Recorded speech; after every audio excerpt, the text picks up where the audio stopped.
Good morning, good afternoon, good evening. What is going on, guys? What is up, Privy Nation? You know what time it is. It is Deal Finding Friday. That is right. Deal Finding Friday, where I hang out, spend some time with you guys, and show you how I like to use Privy and how I call agents and properties that are listed on the MLS and how I negotiate, chat with agents, and make offers. So, without further ado, guys, let's hop right into it. So if you have watched any of my Deal Finding Fridays before, you know every single time, where do we start? My email list. And when I say email list, more of just my email. So in Privy, if you guys have Privy, you know that we can set up filters. And so you can set up filters and save a search. And so that way Privy will do all the hard work for me, finding the exact properties that I'm looking for. And then what I do is I have it send me a daily email, and I just take a look and I see what, 2, 3, 4, 5, 6 properties it sends me. And then I'll figure out, okay, which one or two are, worth my time to call. So let's take a look at this one.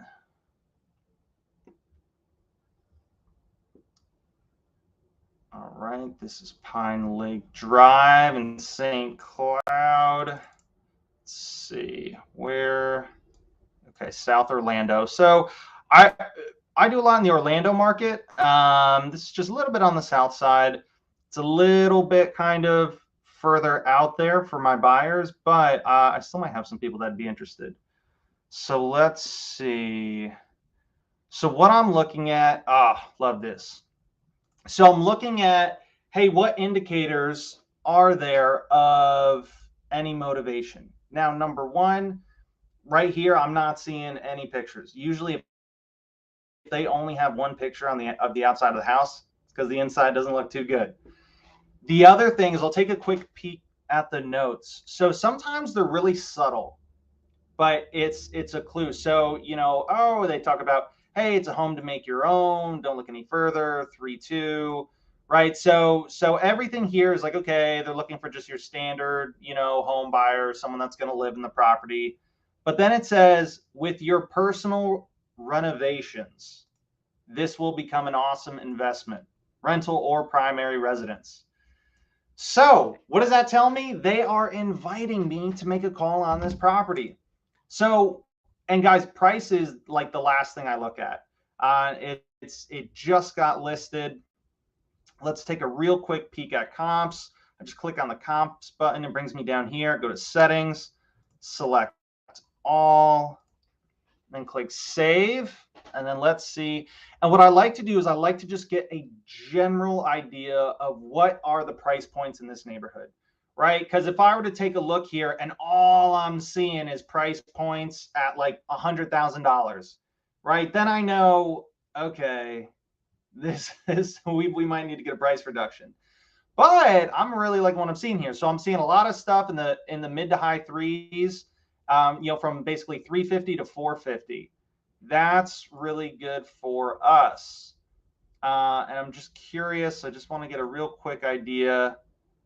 Okay, so ARV might be around 350-ish plus. So I don't want to spend too much time, guys. We could spend over an hour to 2 hours just on looking at other properties, comping, all this stuff. Guys, in a 3-minute conversation, we might find out that this isn't a deal. Or in a 3-minute conversation, we might be, hey, there's a huge opportunity here. Okay, now let's take a deeper dive into the comps. But I want to make that call as quick as possible. It's probably one of the number one mistakes I see newer investors making is spending too much time trying to do homework on the property before making the call. We want to make that call as quick as possible. All you need is just, all I know is I got the address here and the name of the person I'm calling, right? And that they had something that looked like it might be a potential investment opportunity. So let's call up Dave here. Dave looks super nice. Let's got his cell phone here. Love it. 729-3988. All right, let's call up Dave.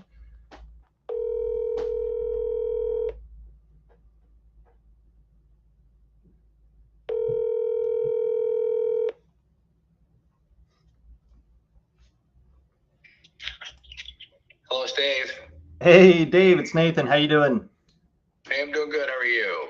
I'm good. I'm good. I was calling about a listing I saw you had here on Pine Lake. Uh-huh. Yeah, I was calling to see if you had a quick minute chat about it, but it sounds like I caught you in the middle of something. No, I'm fine. Oh, perfect. Yeah, I was taking a quick peek at it.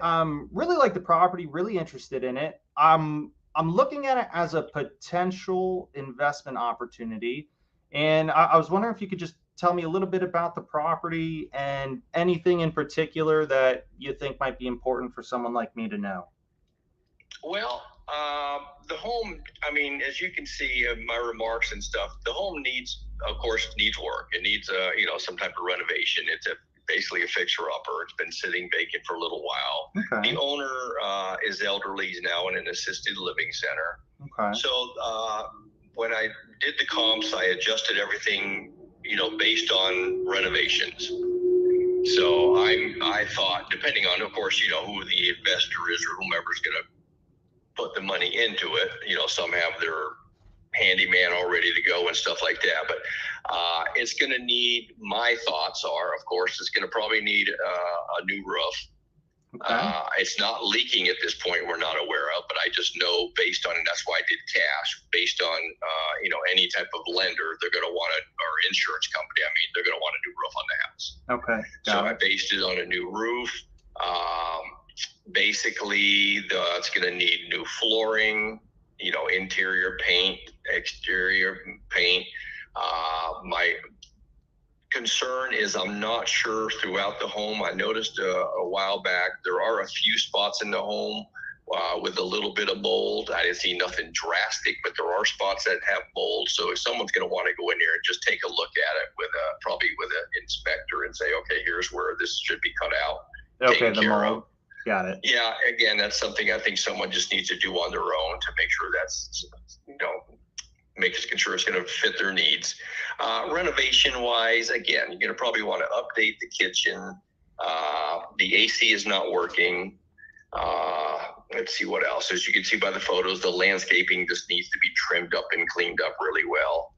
It's your basic renovation, Got it. Okay. So I figured it's probably going to take depending on who it is, probably 60 grand to put in the home. And that's why I priced it accordingly for that. Because if you look at the comps, they're going for very well in Pine Lake Estates right now. Are you familiar with the neighborhood? A little bit. I most of kind of what I do is a little bit more central to Orlando. Right. I look at Kissimmee a little bit, so this is just a little bit on the outskirts from what I'm used to looking at. Right. But I did take a peek at the comps. What are you thinking for this property? If someone were to kind of come in and do all that work, roughly ballpark, what do you think this could sell for on the back end? Well, and again, that was hard because it all depends on, what someone's going to do. Some investors want to do a quick flip, so they're just going to throw paint on it, and paint the laminate countertops or whatever. But I think if someone did a decent job, with new flooring, like you see some of the renovations, they're not putting carpet anymore. They're putting the LVP in, probably upgrading the granite. So if someone did a decent renovation, I think that home would go easily for the mid 300s or higher if it was done properly. Okay. Because that neighborhood, I grew up here. That neighborhood when I was a kid was like everybody wanted to live in Pine Lake Estates. Yeah. So it's very well established. You can see by the lot sizes, quarter acres. People love that. They're not cookie cutter homes anymore. So it's a very nice neighborhood, and I think that's why the values are there when the homes are renovated for either a flip or a rental, whatever. Okay. So I think the home has a lot of potential. It really does. Yeah, I think so too. From what you're describing to me, your personal opinion, Dave. What do you think's about? Do you think this is a better fit to kind of fix it up, do it nice, and relist it, or do you feel like it's a better fit for someone to kind of fix it up and keep it as a rental? What are your personal thoughts? If it was me, God, it's tough right now because of the market. Interest rates are slowly going up, not much. So I think if someone could go in there and do a flip and sell it pretty quick, it may be a good good thing, because we don't know what's going to happen next year with interest rates or rental. Right. I think you could get a good rental on that property right now and hold on to it and watch the market. But again, like we don't know what the forecast is in next year or two. Wish we had that fortune call, don't we? But either way, I think it's going to be a good investment. I really do. Okay. I would say if you wanted to turn it around and flip it, I think it's still a good time to at this area to actually do a flip. I think it's probably still pretty good. Okay. And now were you my guess is probably not, but you guys didn't, you or the sellers, no one happened to get any quotes on anything or like a look at the mold or anything like that by any chance? No, I didn't. That's what I'm saying. I just priced it. I actually, just did estimates on my thoughts on repairs. And that's where I came up with, actually, I think I came up with, I think it was around 75 grand if someone really wanted to do it right. And I don't think it would take that much, but that's what I, reduced the price, looking at the comps. So if someone did it right, they could really have a very nice home. And of course, if you're going to flip it, you're not going to spend that much. You're just going to put the needed in there to do a nice flip. Yeah. I will say, if I do look to flip a property, I don't like to just kind of go cheap on everything. I do like to do a decent job. And the people that I work with, one thing for obviously prices, getting the seller the highest price is most important. Totally understand. Aside from price, so is there anything else that is important to the seller at all? Anything other than price, timeline, anything like that? Not at this point. I don't think. It's just mainly, like I say, he's elderly. He's now in an assisted living center in St. Cloud. So his family is selling the home. So basically, they just want to unload the home because they don't want it sitting vacant anymore and running down any further. Got it. Okay. I mean, the sons that are selling it right now, they come down every now and then. They stay there for a while to kind of, take care of the property, make sure everything's good. And they go back to Indiana. So it's like, okay, Dad, we need to sell. We can't keep traveling back and forth to St. Cloud. Got it. Okay. So it's now just a matter of, hey, let's just unload the home. Let's sell it, and it's, if we can sell it quickly, fine. But there's nothing else that they're looking for other than just to unload it. Okay. Got it. And if, so as far as closing timeline, I mean, it sounds like it doesn't make too much of a difference one way or the other. I mean, would they prefer, sooner being better, like within 30 days? I would say a 30-day close would be ideal. I mean, because some investors, hey, we can close in 2 weeks. I don't think that's critical. If we can close within 30 days, that's fine. Got it. And if a longer timeline works for them, that's perfectly fine too. The way I work is I'm super flexible. It's really about kind of whatever's most convenient for them and what's able to be the best fit for them. And my number one thing, David, I don't know if I don't think I mentioned this. When I do kind of look at a property and whatnot, I'll take a look at it, but my number one goal is I never want to insult you or the seller with a low offer or anything like that. So, if I look at a property, whatever the price may be, if I'm not able to come up to it, I totally understand. And like I said, my goal is I'm not one of those people to where it's, I'll come in and be like, oh, I can make an offer of 150,000. I'm not one of those people. No, and that's what we don't want, because I've had a couple of calls this morning already doing that. Hey, can I give you 210? I said, no, it's been on the market for 2 hours. Why would we drop the price 50 grand? I've already priced it accordingly with repairs. I didn't price it with renovations. Right. Yeah, some people, it's I don't know, it's something about they feel like if they're there in the first 5 minutes, it's worth $50,000 to $100,000. Maybe just some people, but they're few and far between. No, and that's just it. I'm just looking to make my seller happy with a reasonable. He's not looking to make a fortune. He just wants to get what he feels the market is worth today. That's all. Totally understand. No, I think that's very reasonable. And I'll tell you, if I wanted to have someone come look at the property, what would that look like? Oh, that's fine. If you just click on the showing instructions, it's vacant on electronic lockbox. Okay, perfect. Yeah. Got it. And now the one thing is, I know it's only been on the market for 2 minutes. Like I said, I'm definitely not one of those people that's going to lowball you at 210. I haven't had a chance to, walk the property or kind of look at a rehab budget and, kind of crunch the numbers on my end. If I do look at things and if for whatever reason I'm not able to come up to 260 or better, the one that I just want to ask, do you still want me to at least just call you back and just kind of let you know where I'm at, or should I not bother? Sure. No, I definitely wouldn't mind that, just to get your feedback personally. And again, I feel my seller, because I'm just representing my seller. I would say if he's going to start getting offers, which I feel we're going to, because where else can you find anything for 260 today? Yeah. Especially in this neighborhood. So I feel we're going to get multiple offers, and I may just personally, I may tell my seller, don't accept an offer today unless it's full price and you're ready to go. That's great. You get what you want. But if we're getting offers that are a little less, let's just wait through the weekend and see what we get. Because I'm looking out for my seller to get the best he can. Yeah, absolutely. So if they're low offers, no, I think we're just going to hold on to them. But if we get a decent offer and I say, hey, this is what we're looking at, this is what you want. Do you want to wait, or do you want to lose this person? Got it. So. Okay, perfect. And then one last thing I don't think I mentioned, Dave, is so I am calling unrepresented. So if it's all right with you, if when I kind of look at things and crunch the numbers, if we're able to kind of get to a price that is able to be a good fit, if it's all right with you, I'd love to have you represent me, and you could write up the offer on my behalf. Oh, that'd be great. I would love to do that.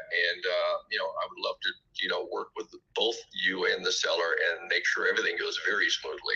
That would be awesome. Oh, perfect. I love it. I find it makes things so much easier. Yeah, no, I would love to make that happen. And that way we know what's happening on both sides of the transaction. And I think my seller would appreciate that too. Okay, great. Well, Dave, I really appreciate your time. What I'll do is let me take a closer look at some things on my end. Let me see where I think I'll where I'll be able to be. And then I will be back in touch with you, and we can go from there. Yeah, be back in touch with me when you crunch a lot of your numbers and stuff. And if you feel you have a good interest, just let me know, and we can, take a time to set up a time to meet so you can actually get in the property. Perfect. Sounds like a plan, Dave. Hey, no problem. I appreciate the call, then. All right, Dave, I appreciate you as well. Thank you so much. Have a great rest of your day, and enjoy your weekend. Hey, sounds great. You too. Take care. Bye-bye. All right. Bye-bye. Come on, guys. Man. Guys, deal finding Friday. All right, so real quick, it's Zelda. I hope you picked up at the end there. I kind of answered that question for you. So your question was, could you show us how you make a written offer? I never make a written offer. What I do is I let the agent do it for me. And that's why there's kind of different opinions. There's different approaches. Some people, they'll have an agent represent them. They'll have their own go-to agent, and they say, hey, can you go and make offers on these properties for me? And then what I like to do is I like to directly work with and call the listing agent, so that, one, I can learn a lot more about the property and I can negotiate with them directly. But number two, so that they can be the person to represent me, so that that agent, when he represents me, he gets both sides of the commission. So whereas most of the time there's a different agent representing the buyer, and then they have to split the commission. But when I say, hey, agent, if it's okay with you, I'd love to have you represent me, what that says to him is, oh man, hey, if this person's offer gets accepted, even if the price is a little bit lower than someone else's, it'll double his payday. He'll make twice as much. So the reality, now I'm not saying he won't represent his seller in the best light, but guys, if someone's offering to double your paycheck, that does give a little bit of extra oomph, behind, hey, I really like this guy. I this offer is good, but I think this person's really solid to go to. And the agent, it's Zelda, that agent, he would write the offer on my behalf. So everything I do is verbal over the phone. And then it's not until I'm at that point where it's like, okay, will the sellers accept this? When I know we're right in that ballpark, then I'll ask him, to put it in writing and go from there. So this property, so really good. So we got some really good information. So the property is vacant. They want it, definitely a motivated seller, right? Definitely a motivated seller. I also love, did you notice how I kind of threw a few things out there, few hooks for fishing, and we were able to fish out. He's like, oh yeah, I've already had somebody call me with offers at like 200, 210. I was like, yeah, got it.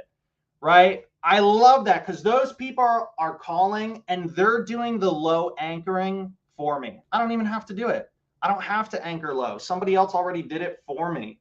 And the best part is they broke rapport with that agent and that seller. Whereas me, even if they do sell it for that price, it's 1,000 times more likely that he sells it to me at that price than the other person, because the other person did it in a way that broke rapport. They just sent a cold offer, right? Or they made a super low offer in the first couple minutes. Not a fit. Now, the other thing is this house definitely needs some work. He's thinking of 60 to 75K rehab. Definitely more on the 75K-ish. And that's good that he at least thinks it's that much. Could be a little bit more. Mold can be really hit or miss. It depends on who does it and how kind of big of a job. Like molds, that, yeah, that can kind of swing an extra, 10 plus grand, depending on what that situation looks like. So let's look at some comps. Verdon, good morning, good morning. You must be going live on YouTube too. You know it. I'm always live here. Every Friday, I'm here with you guys. So let's look at some comps. So I like this property. Really like that agent. Super nice guy. Now, this house definitely needs some work, right? Needs a roof, needs floor, needs paint, needs exterior, needs mold. Now, one thing, do you notice when he talked about the roof, he's like, there's no leaks. He's like, but he's like, I know banks, the insurance and whatnot, they're going to want a roof done. What that means is, and normally I say it just to clarify it, kind of for you guys to hear it. But normally what I'd say is, okay, got it. So it sounds like you guys are looking for a cash offer only. Right. And I'll say that just to reiterate it. But he had said it once or twice. He's like, hey, it's priced for a cash offer. Now, the reason why I like to reiterate that is just to kind of send the point home of like, hey, somebody looking to buy this to move in and live in it, probably not going to be the buyer for you. If somebody can't get a bank loan, you're going to need that cash buyer, that investor, someone like us. So that's perfect. And if you also notice in our conversation with him, he's very receptive, right? Because we built that rapport with him. If our offer does need to be below 260, right? And if our offer does really need to be at 210, he is very receptive to getting feedback. And this is where the relationship with your buyer is so important, because what I would do is I would then reach out to my buyer, have them go walk this property, and they get to give me their expertise, right? I'm not just doing an estimated price per square foot and saying, the rehab's about this much, right? I'm not taking a generic price per square foot, multiplying it by the square footage and saying, the rehab came back more than we thought. That's not helpful. That's not going to get me the deal. But when I can call him back and say, hey, yeah, Dave, so when we looked at the property, I agree with you. All those things need to be done. But the thing is so that mold you looked at, we had to look at, and here's some quotes. And actually, we thought it was originally only going to be this much, but it's really going to be this much money. And we tried to cut corners on some other stuff, but the rehab, it's not able to be 75K. It's looking like it's more like 90 to 95. And the reason is because of, the mold, this type of roof costs more around this price point. And, paint alone is going to cost us this much. Right. So when I'm able to come back with specific reasons, right, as to, hey, I'm not just saying, the rehab came back more. I'm saying, hey, here's some valuable information, right? Something useful that is good for him to know, even if they sell it to somebody else, right? He would appreciate that information. Think if you're a wholesaler and you've had a property under contract and you weren't able to sell it to a buyer, think of how helpful it would have been if one of the buyers at least told you in a constructive way, hey, look, here's why that price isn't able to make sense. And one, you're going to learn so much more. And two, you now are armed with expert information that you can now go to the seller with or go to the agent and renegotiate that lower. All right, so let's take a quick peek at comps here. So ours is a 3.2, 1,500. We've got a garage, 2-car garage, built in 1973. So Pine Lake Estates. So ours looks almost exactly like that. Let's look at street side view. So it's not in as bad shape as I thought it would. I mean, if the guy's sons are still going here to live in it, you know, and stay in it once in a while, I mean, I can't imagine it's too. I mean, it definitely needs work. Don't get me wrong, but it's not like, oh my gosh, you know, nobody can go in this thing. So let's take a look at this. So he's thinking it could get fixed up and sell for $350, you know, mid 350s. Now, with the 75K rehab, those numbers might not make sense, and that's okay, but that's something we can bring up to them, you know, at a later point in the conversation, right? This conversation, we didn't just make an offer on the first call, and I didn't get into a back and forth. Right now, when I call him back, I might say, you know, hey, I was able to look at the property, blah, blah, blah. You know, I actually agree with you. I think the rehab for us when we took a look at it is right between 70 and 75K. And I agree with you. I think this will, you know, I looked at a few comps and it looks like this should sell for right around 350-ish. But here's a problem that I'm running into is, you know, if we buy it for 260, we put 75 into it, you know, well, on the back end, we do also have to pay an agent fee, right? So that's going to cut in, you know, X amount of dollars. And then on top of that, we have the closing costs and stuff for that. And then, you know, if one little thing goes wrong in the rehab, you know, we're losing money. And that's not even us figuring in, you know, a little bit of profit for, you know, hey, why should we even do this whole thing? Right.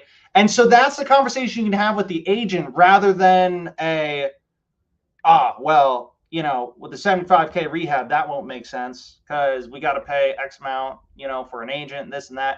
When we get into that back and forth, the negotiation's already lost. The deal's already dead. You know, we got to come in a constructive way to where we're able to build a relationship with that agent and have like a good kind of back and forth. So we're looking at this house. I want to see real quick. Let's take a look at this one. Okay, this is not our house. So what I would now do from here is I would look at a bunch of these properties and I would find one that looks like it was a flip. And what I would do is I would then, so for example, if this one looked like a flip, now it doesn't look like a flip. Why? Because when I look at these pictures, it looks like somebody lives here, right? You know, it doesn't look brand new. It doesn't look, you know, empty, like it was just rehabbed. And also the thing I love about Privy is most of the time when it was a fix and flip, they've got a before and after button right here, which it's one of my favorite features. But what would I do if this did have a before and after button, and if this looked like a flip? Well, then I would go, boom, I'd click on the button that says public records. I'd go to property history and I would look at, hey, who was the seller? And if it's a flipper, 9 times out of 10, it'll have an LLC. And then I'll look up that LLC and try to contact the owner of that LLC. And I'd say, hey, you know, I saw you flip this property over on, you know, Pine Lake Drive. Looks like you did a great job. I've got one right around the corner that I'm negotiating right now. Are you still looking for more deals in that neighborhood? And plan B is if I couldn't contact that buyer directly, my first choice is always to contact them directly. But if I'm not able to, then I would call the listing agent, right? And I would call the agent. I would call Robin. I'd say, hey, Robin, kind of a weird call, but I was actually calling about a property that you'd sold a little while ago on Pine Lake Drive, right? And Robin's gonna be like, oh, yeah. Oh, what can I do for you? I was like, yeah, well, it looked like it was a fix and flip. Is that correct? She's like, yeah, it was. I'm like, oh, awesome. You know, it looked like it came out really well. I'm actually, you know, I'm working on a deal right around the corner, and I was wondering if you or your buyer is still looking for flips in that neighborhood. right? And then the agent can be connect you to that buyer. So, guys, that is what we got for today. That was an awesome call. That property, definitely a good one. So, guys, I encourage you, that is just one way that we use Privy. And the other thing I would do with that agent is when I would call him back, or, sometimes I do it on the first phone call, is even if we're not able to make a deal out of this, I would still say, hey, look, unfortunately, it doesn't look like we're able to make this one work, but do you happen to have anything else, something like this? I could use a little bit of work. Anything else, either listed or maybe coming down the pipeline for you that you think might be a good fit for me? Right? And the answer might be yes, the answer might be no, and then say, okay, got it. Well, hey, I'll tell you what, let me text you, save my cell phone number.